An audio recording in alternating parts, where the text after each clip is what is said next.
चलिए जानते हैं आज के देश और दुनिया के महत्वपूर्ण 20 बड़ी खबरें सिर्फ 5 मिनट में। पर अभी तक आपने इस वीडियो को लाइक नहीं किए हैं तो लाइक कर लीजिए, चैनल पे नए हैं तो चैनल को सब्सक्राइब कर लीजिए। तो चलिए वीडियो को स्टार्ट करते हैं।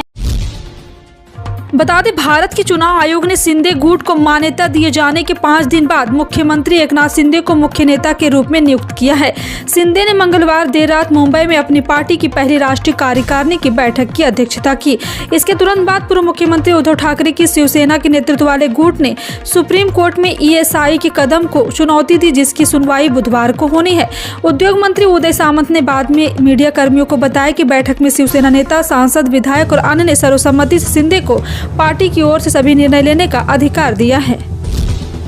उत्तर प्रदेश विधानसभा में योगी सरकार का बजट पेश किया गया। सदन में वित्त मंत्री सुरेश खन्ना ने बजट पेश किया है। इस दौरान सीएम योगी आदित्यनाथ भी सदन में मौजूद रहे। आपको बताते कि बजट पेश होने से पहले मुख्यमंत्री आवास पर बैठक हुई, जिसमें बजट को मंजूरी मिली है। वित्त मंत्री ने शायराना अंदाज में बजट पढ़ना शुरू किया। उन्होंने कहा, योगी जी का बजट बना है, यूपी की खुशहाली का ये अद्भुत रंगीन करेगा आने वाले होली को। वित्त मंत्री ने कहा है कि दुग्ध उत्पादन, गन्ना, चीनी उत्पादन और एथेनॉल की आपूर्ति में उत्तर प्रदेश देश में प्रथम स्थान पर है। कृषि निवेशकों पर किसानों को दे अनुदान डीबीटी के माध्यम से भुगतान करने वाला देश में उत्तर प्रदेश पहला राज्य बना है। कांग्रेस के राष्ट्रीय अधिवेशन की तैयारियां अंतिम चरण में है। देश भर के 10,000 से अधिक कांग्रेसी छत्तीसगढ़ आएंगे।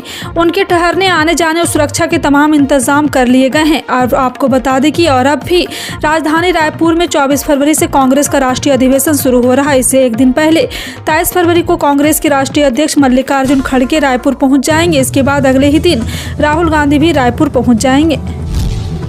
अडानी मामले पर चल रहे विवाद को लेकर पश्चिम बंगाल की मुख्यमंत्री ममता बनर्जी ने केंद्र सरकार पर कड़ा हमला बोला है। सीएम ममता ने LIC, SBI के अडानी समूह में निवेश करने को लेकर सवाल किया। इसकी अनुमति क्यों दे रहे हैं केंद्र सरकार? दरअसल मुख्यमंत्री ममता बनर्जी पश्चिम बंगाल के सिलीगुड़ी में एक कार्यक्रम को संबोधित कर रही थी। इस दौरान उन्होंने अडानी मामले को उठाते हुए कहा कि केंद्र सरकार आपके पैसे को बिना चेक और बैलेंस के निजी कंपनियों को दे रही। उन्होंने केंद्र से सीधा सवाल किया, मोदी सरकार अडानी समूह की निजी कंपनियों में निवेश करने की अनुमति क्यों दे रही है? दिल्ली के उप मुख्यमंत्री मनीष सिसोदिया के खिलाफ भ्रष्टाचार का मुकदमा चलेगा।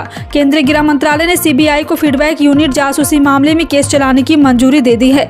मनीष सिसोदिया पर राजनेताओं, विपक्षी पार्टियों और मीडिया कर्मियों की जासूसी का आरोप लगा है। मुकदमा चलाने की खबर पर बीजेपी नेताओं ने प्रतिक्रिया दी है। बीजेपी का कहना है कि अब मनीष सिसोदिया जल्द ही तिहाड़ जेल में सत्येंद्र जैन के साथ होंगे। दिल्ली बीजेपी के नेता कपिल मिश्रा ने कहा, गृह मंत्रालय ने मनीष सिसोदिया की जाँच के आदेश दिए हैं। रेलवे ने बैसाखी के मौके पर सिख धर्म के कई पवित्र स्थलों के दर्शन के वास्ते अपनी भारत गौरव टूरिस्ट ट्रेन से गुरु कृपा यात्रा शुरू करने की मंगलवार को घोषणा की। रेलवे मंत्रालय ने कहा है कि 10 रात और 11 दिन की यात्रा 5 अप्रैल को लखनऊ से शुरू होगी और 15 अप्रैल को समाप्त होगी। तीर्थयात्री 5 पवित्र तख्तों सहित सिख धर्म के कई पवित्र स्थलों का दौरा करेंगे।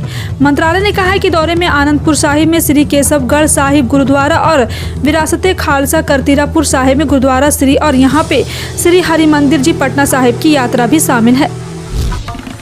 खादान से कोयला उठाना है, उसके लिए डीएम से NOC लेनी होगी, लेकिन उसके पहले हमें हर दिन 1 टन 25 रुपये चुका दीजिए।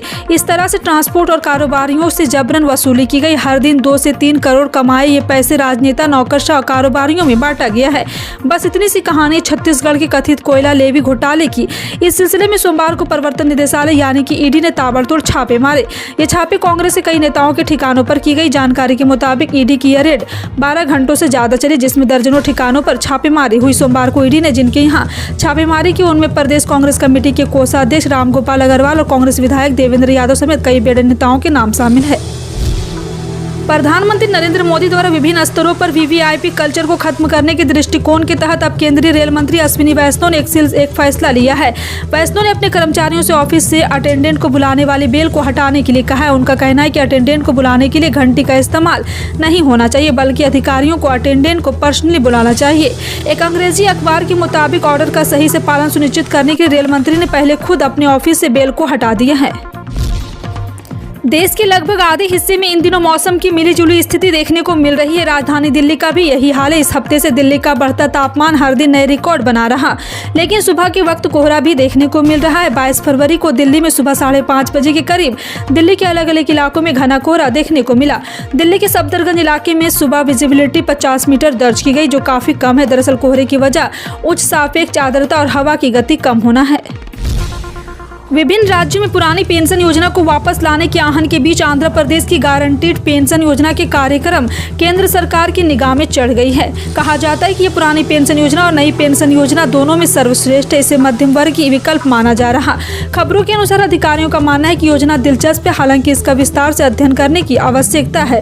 यह योजना पहली बार आंध्रा में 1 अप्रैल 2022 में प्रस्तावित की गई थी और राज्य सरकारी कर्मचारियों को बिना किसी कटौती के अंतिम आहारित मूल वेतन के 33% की गारंटी पेंशन प्रदान करती है। फिलहाल आपका इन सभी खबरों पर क्या कहना है, कमेंट सेक्शन में टाइप करके जरूर बताएं। इसी तरह की पल पल की अपडेट जानने के लिए जुड़े रहें आप अपने NTS न्यूज चैनल से। मिलते हैं अगली बड़ी खबर में, तब तक के लिए जय हिंद।